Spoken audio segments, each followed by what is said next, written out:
Now, some of these changes in the Act include preventing asylum seekers from participating in political activity, clamping down on businesses and regulations on where they can work or go to school. Well, the organisation says it's disappointed by the amendments to the Act. Sharon Ekambaram is from Lawyers for Human Rights. She joins us on the line now. Good afternoon, Sharon, and thank you for sharing your time so generously with us on the SABC News Desk. Good afternoon, and thank you for having me.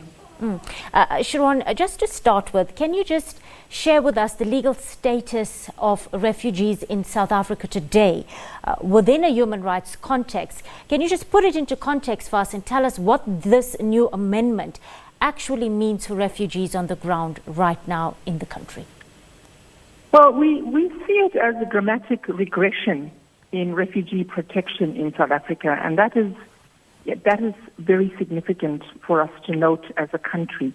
And I think particularly to note given our Constitution and given what our Constitution espouses, the values of that Constitution with respect for human rights and dignity of all who live in our country. So these amendments, while some aspects of it are welcome and they were needed, but what we've seen is that the Department of Home Affairs has used this opportunity to include increasingly restrictive policies, which unfortunately is only going to further exacerbate the current chronic processing delays that many asylum seekers seeking refuge in our country, wanting to get protection as refugees fleeing contexts where there's violence, war, and many who are an increasing number of people are being persecuted because of their sexual orientation.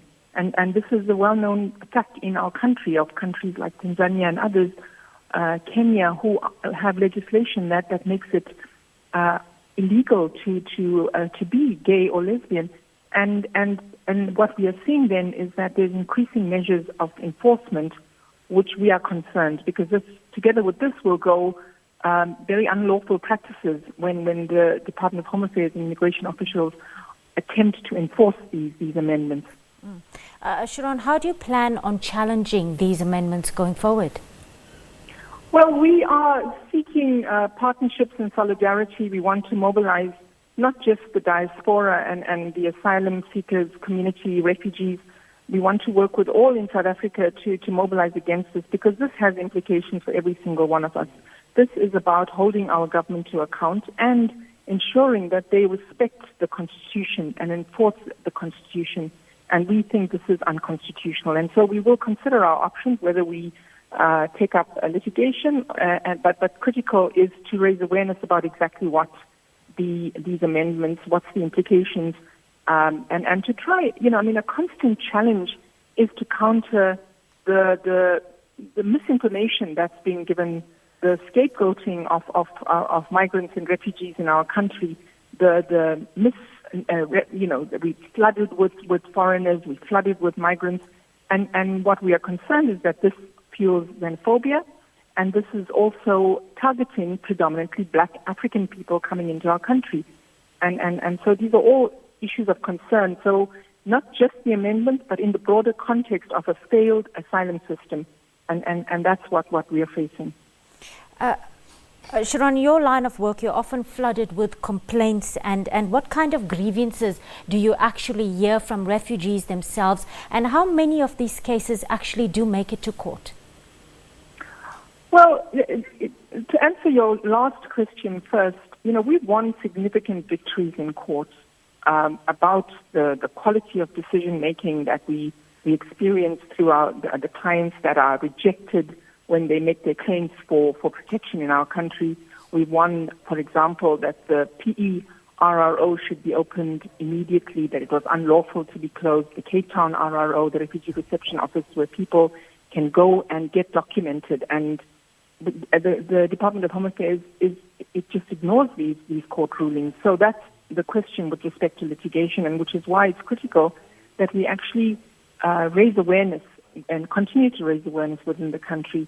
The general comments and problems that people experience is, firstly, I want to give you an example to be able to demonstrate this. In Musina at Beitbridge, we've experienced for the last 3 or 4 years that there's been an almost 100% rejection rate of all people seeking asylum going to the refugee reception office. Now, that can only be that the quality of decision-making that's taking place by those immigration officers is seriously questionable.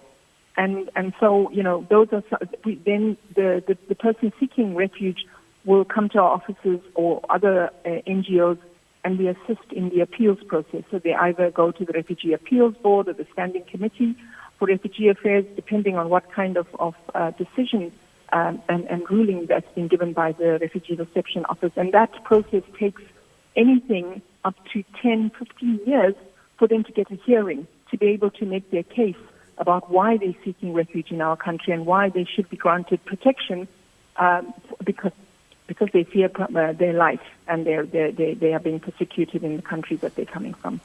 Sharon Ekambaram from Lawyers for Human Rights joining us on the line there. I'm afraid we'll have to leave it.